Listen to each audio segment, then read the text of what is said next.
got chickens.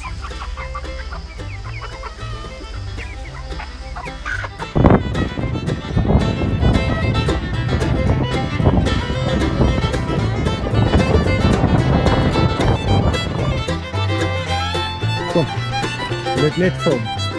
What are we doing? Putting the chickens inside. Soek nee.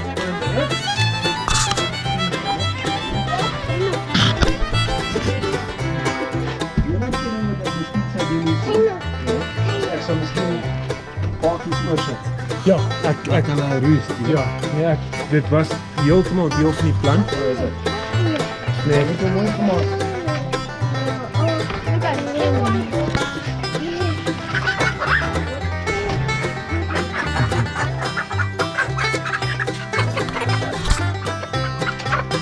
Ek van hulle is nog redelijk klein. soos ek gesê het, die werk vir hulle is daar, nie die eiers nie. So jy gaan met 'n trappie sit hier. Ja, die trappie van hierso kom. Dat so hierdie deur kan toe bly. Maar ek sal sê maak hulle toe vir 'n dag. Ja, 2 ten minste. ons sal nou 'n plan maak daar. Sit net daai sit hom binne in.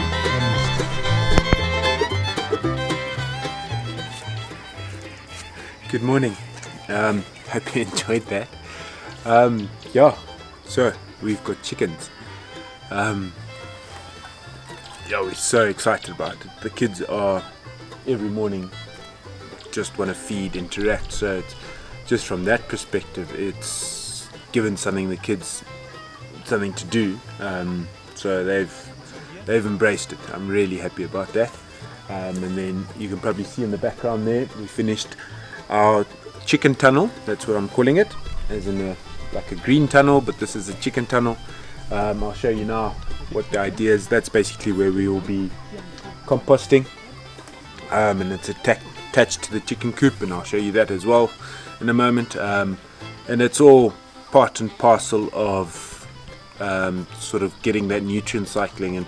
And if you haven't noticed already, I've really taken to composting. I think it's a hobby in itself within the garden, and I'm thoroughly enjoying it. It's just trying to understand how it all, the intricacies of it. And like I mentioned in that worm video, we don't quite fully understand how integrated animals and plants are through the soil actually. And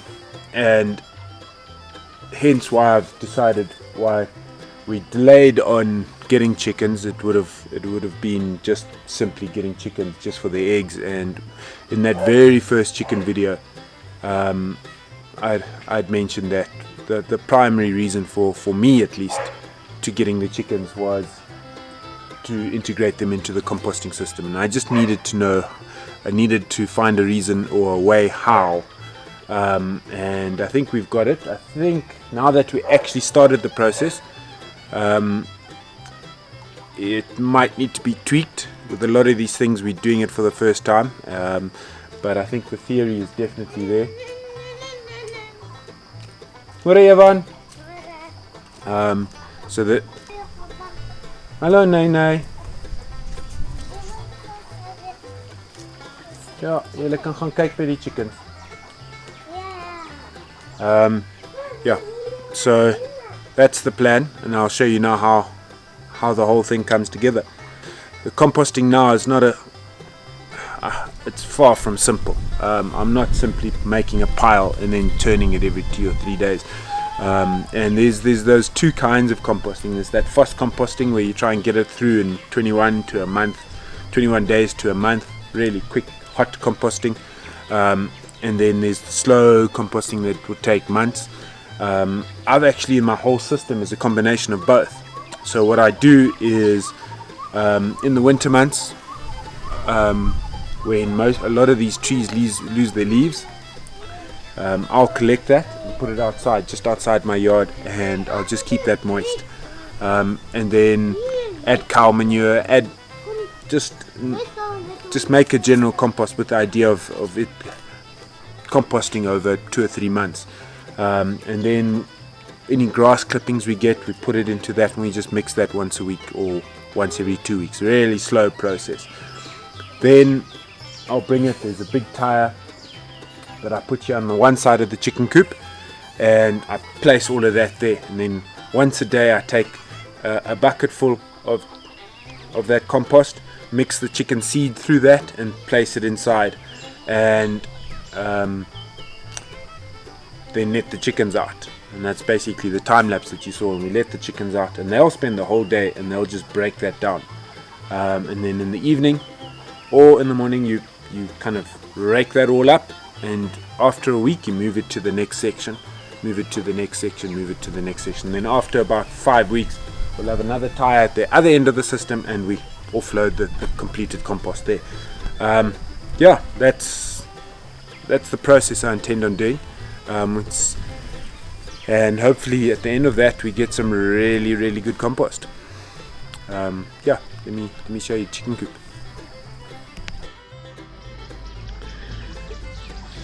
Okay, so we haven't had any eggs yet, but I think the chickens themselves are still a little young. But the boys check that every morning. We've seen the worm farm under here. Yeah, so let's have a look inside. Still a bunch of things that I want to do. Some chickens are having a drink. I've got some of those drinking nipples that you have where they peck at it and the water comes out. I want to set some of that up along here, and it will catch it off you see the little drainage line there. I'm going to have that feed into a water bottle, a container, and then goes to the pipe where they can drink from those watering nipples. Then here's the coop itself. Yep, bit of a homemade job. This did extend out here and come down, but then I noticed that the chickens they preferred to sit here, and it got quite messy because where they sleep is where they'll poo. So I removed that, and I found this big old rubber mat lying in the bush, and we trimmed that off and we've put that in, so that's much easier to clean. And this is their roost. We haven't finished underneath yet, so I want to put a lot of gravel under here and quite high, and then we can just rake all this maybe once or twice a month and incorporate that into the compost. Good morning. And then I still want to put in we've got some wood shavings we want to bring in here in this section here, but that's basically just the sleeping space. And then this is the important part, and we've got where we're composting. So we'll bring in compost from the first stage of long composting, and then here we'll start hot composting. So we'll make a big pile as you would normal hot composting. So you'll have a meter cube of material that you'll be composting, and I'll mix in some cow manure into this, and then once we put the chickens to bed every evening, I will rake this up, and it will be a big pile, so then it can sort of do its thing over the course of the evening. And then once a week we'll move this pile. You can see already this is stage 1, and you can already see that this compost is at a pretty good spot. So then once a week we'll move this along to the next position, which will be here, and we'll start a new pile there. And then every evening I'll rake up. You'll find that because this new pile will have most of the stuff that the chickens are interested in, they'll flatten this one a lot quicker. And then after 4 weeks or 5 weeks, we'll have piles all along here, so it will probably require a lot of raking. Good exercise, I assume. Then still got some remnants of mealies here, and then we'll drop it into this big tire here, and then I'll put a tarp over, and this is where we'll collect for the garden. I think by that stage we'll have some pretty good compost. You can see where the chickens have been digging here along the side. They're getting at earthworms. Then I don't know if you can see these plants. This is where I've planted comfrey. I'm going to change this. At this point I didn't. This is what I had in hand, this shade cloth. And I actually I'm going to roll the shade cloth up and tie it up a little higher, and then get some other kind of mesh just to keep the chickens in, and the dog, or this wire is to keep the dogs out, and then chicken mesh to keep the chickens in. But I want it big enough where they can still get at that comfrey. I would really like them to nibble on the comfrey on the little, if there's leaves that grow this way, that they can bite at that. Comfrey is really good for them. As is everything that I've planted here. It's actually planted with the idea that these chickens can get to it via the fence. So mulberries, there's some moringa, and then I've got rosemary. That's just to keep the smell. Plant a different kind of herbs along there as well. Let me show you outside. You'll notice that we've changed the bed layout a little bit as well. I haven't done an update video, but I've put this path along here, and then this is where, so all the stuff that I've planted here is sort of planted for the chickens. Mostly comfrey, and then some rosemary and some of the trees, avoes and mulberries, but predominantly to give them access to the comfrey. It's just starting to come up. Just wanted to add quickly that in this first pile of compost that we make, we'll have this slow compost as the base, and then to that we'll add cow manure and fresh glass clippings, a lot of nitrogen stuff to get the compost going again. I'm also going to add quite a bit of biochar, rock dust, and ash, just to increase the minerals within this. So this will be the point where we will inoculate this compost with a lot of those minerals. Then right at the end, at the tire, we'll take some of our worm castings and we'll reintroduce the worm element to it, because these chickens would have cleaned a lot of that physical larger life out of it, and we'll reintroduce it into that big bin at the end, the holding tire. So from there it will go into the garden. Yeah, so that's our chicken coop. See how that starts functioning. Once we've moved the compost through a few times, we've got a few loads out of it, I'll give a little update on how it's going. Inevitably there'll be tweaks. This is something that I've not necessarily seen. These chicken tunnels is not something that I've seen someone else do, not in the manner that I've set it up, at least.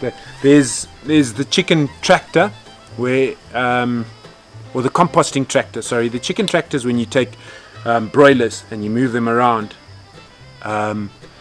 to rehabilitate or regenerate the land. So you use them as like a little mob grazing type deal, and you move them around. And then the composting tractors, you make the whole composting in on one position, and then you'll move the chickens along. So you'll move along a piece of land and add your compost. I think that is a great idea for to do composting at scale. I don't have the land to even try and think of that. Maybe somewhere in my future, then I'll employ a composting tractor. The composting tunnel, I've seen a lot of people introduce chickens to their composting system, but it's basically they just let their chickens at the compost and turn it, and then they'll bring it up. Where a defined system like this, if you know of anything like that, or anyone that's doing something similar, please share the information in the links or in the comments below. I would love to see what other people are up to, so I can refine my system a little bit better. Yeah, otherwise, thank you, and we hope everyone had a really good Merry Christmas, and that 2021 is a better year. But that being said, in 2020 there's a lot to be thankful for. I think if you start looking at things a little differently, I'm very thankful for 2020 in terms of sort of given us as a family quite a bit of time together in those early months. Yeah, so please like, subscribe, and share with your family and friends if you've got anyone that's got a bit of a green finger and you think this information will be helpful to them. And if you please reach out, comment, make contact. There's so much information out there that we can share and learn from, and I love connecting with people in a similar space. Yeah, again, please like, subscribe, share, and see you in the new year. Cheers, bye.